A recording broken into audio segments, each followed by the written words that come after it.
You are the founder and CEO of Finch. Why don't you tell us what Finch is? Finch is a platform that decodes products' environmental footprints to help consumers make better purchasing decisions. And so this came out of a frustration that I had where, because of my background, I had a lot of family and friends coming to me with questions around, what sunscreen is not going to give me cancer and what deodorant is best that doesn't is made with aluminum, et cetera.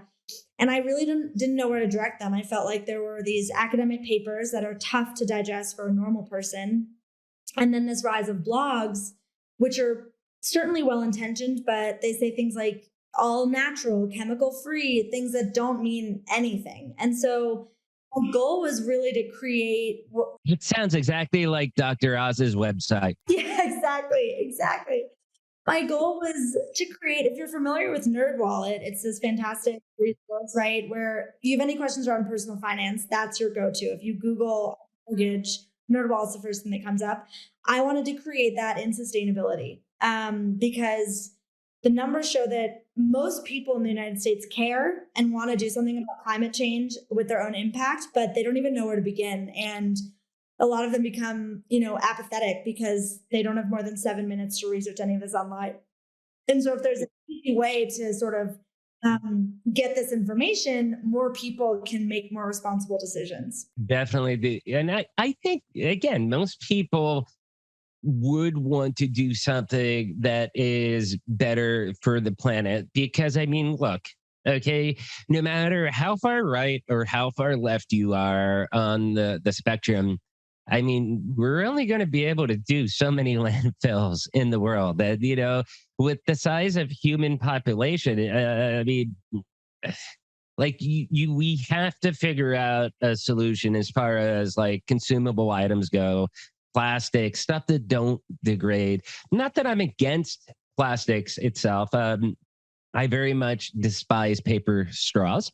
I rather have a plastic straw, but maybe there's some type of better plastic that can be either easier recycled or perhaps more degradable to where it's a little bit more natural or something like that. And I've even listened to what was it? It was a Joe Rogan podcast where he had this sweet old lady on the show, like very elderly, and she was talking about the study about how much plastics are in the human system. Like basically, it's almost like a credit card size worth of plastic that's in your body, in your blood, and it actually can't believe I want to say this on this show, but it actually relates to, I guess you could say, male fertility as well too.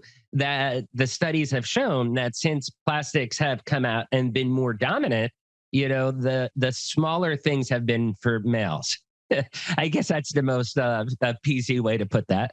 How much of that are you familiar with, and how does that all kind of fit together? Because I think plastics, they're good, but they're also bad. Right. I mean, there's so much to say on this topic. I think our biggest enemy is convenience, right? People love holding on to something for 12 minutes and then throwing it away and not having to think about what happens next. Same thing with Amazon Prime in a different way. Like the carbon footprint of shopping online is the rush delivery. It's not the act of buying something from a manufacturing site.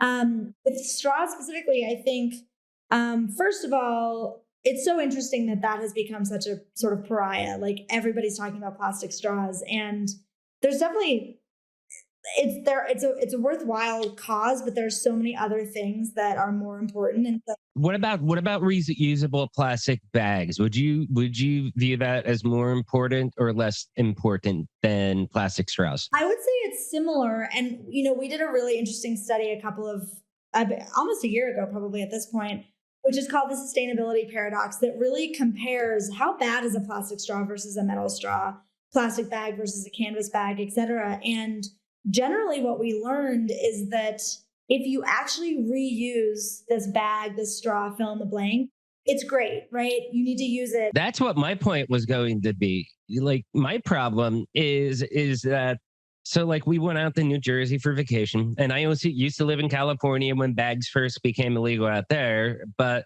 when we were in New Jersey, it gave us nightmares of how California was because I'd be carrying all this stuff because the law just went into, some of the stores in their defense, the law just went into place and they didn't have alternative bags at that moment yet. It was like 2 or 3 weeks after the law went in place and they couldn't give us, the single use plastic bags. But, I'm thinking like, when has a single use plastic bag in our household, and I think this is true for many families too, that when has a single use plastic bag only been used a single time? Most of those bags end up being reused as far as trash bags, stuff like that. Now, to fill our little bathroom trash can, guess what? I'm buying a bigger, thicker plastic bag to put a way less portion, like it's a huge bag and we're putting this much garbage that a single use bag could have